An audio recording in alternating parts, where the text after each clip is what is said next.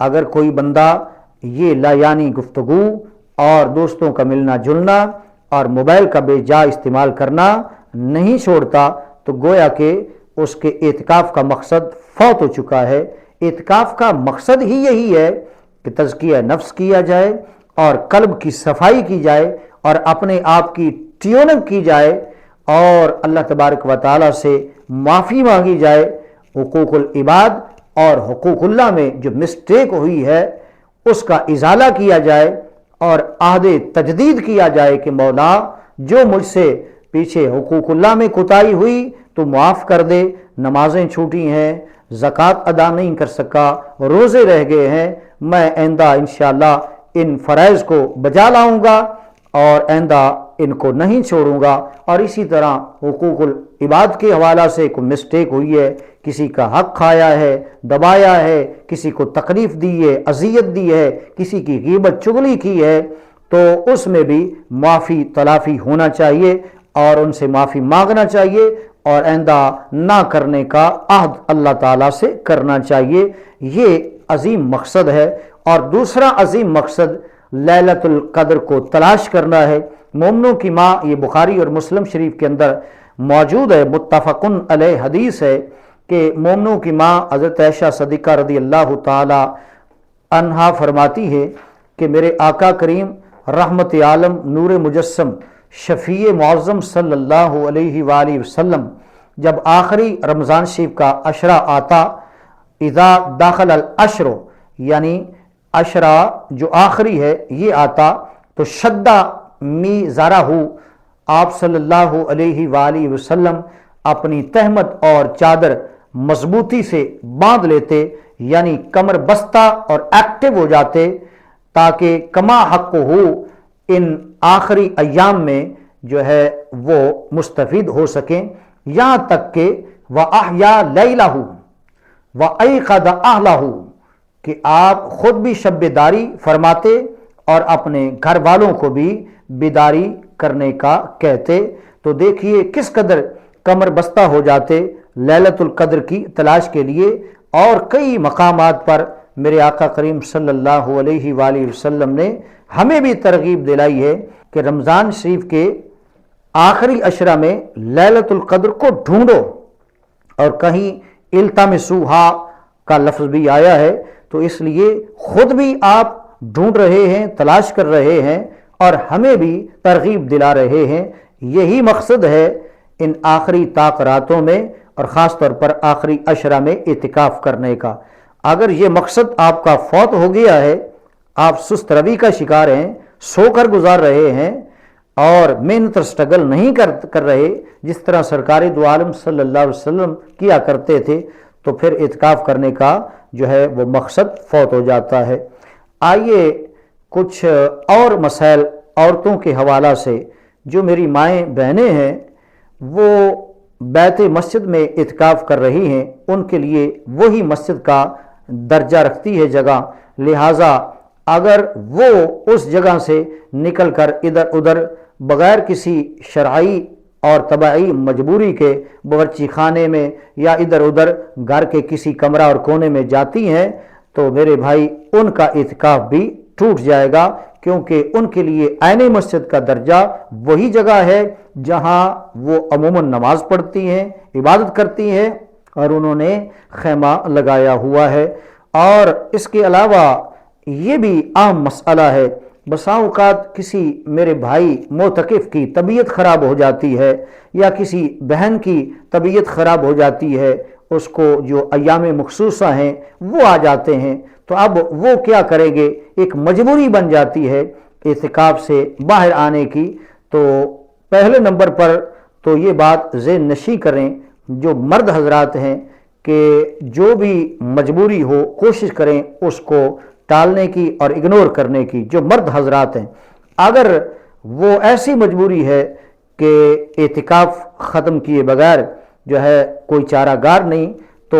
ان کے لیے یہ ہے کہ وہ 1 2 3 دن، جتنے دن وہ اعتکاف انہوں نے ختم کیا اتنے دن باقی دنوں میں اس کی قضائی کر لیں، 1 2 3 4 جتنے بھی دن ہیں، اور ساتھ روزہ بھی رکھنا ہوگا۔ اور جو میری مائیں بہنیں ہیں اگر ان پر یہ ایام مخصوصہ آ جائے، 3 یا 4 یا 5 یا 10 دن تقریباً یہ کم و بیش آ جائیں، تو ان کا اعتکاف بھی جاتا رہے گا اور وہ اعتکاف والی جگہ سے باہر آ سکتی ہیں، اور جتنے دن بھی یہ ایام مخصوصہ رہے ہیں جن میں اعتکاف نہ کر سکیں، وہ باقی مہینوں میں اگلے رمضان کے آنے سے پہلے ان کی قضائی کر لیں اور روزہ وہ بھی رکھیں گی۔ تو یہ چند ایک عام مسائل تھے جو آپ کے گوش گزار کرنا تھے، تاکہ آپ کا اعتکاف وہ کما حق ہو سکے اور فاسد نہ ہو اور آپ کو پریشانی نہ ہو۔ تو آپ ہمیں ہمیشہ دعاؤں میں یاد رکھیں تاکہ اللہ تعالی ہماری یہ بخشش کا سامان بنائے۔ انشاءاللہ العزیز آئندہ بھی اہم مسائل پر آپ کے سامنے لب کشائی کرتا رہوں گا۔ تو اس ویڈیو کو پھر میں عرض کرتا ہوں، زیادہ سے زیادہ شیئر کریں، سبسکرائب کریں۔ اللہ تبارک و تعالی میرا اور کا حامی و ناصر و ما علیہ الا البلاغ۔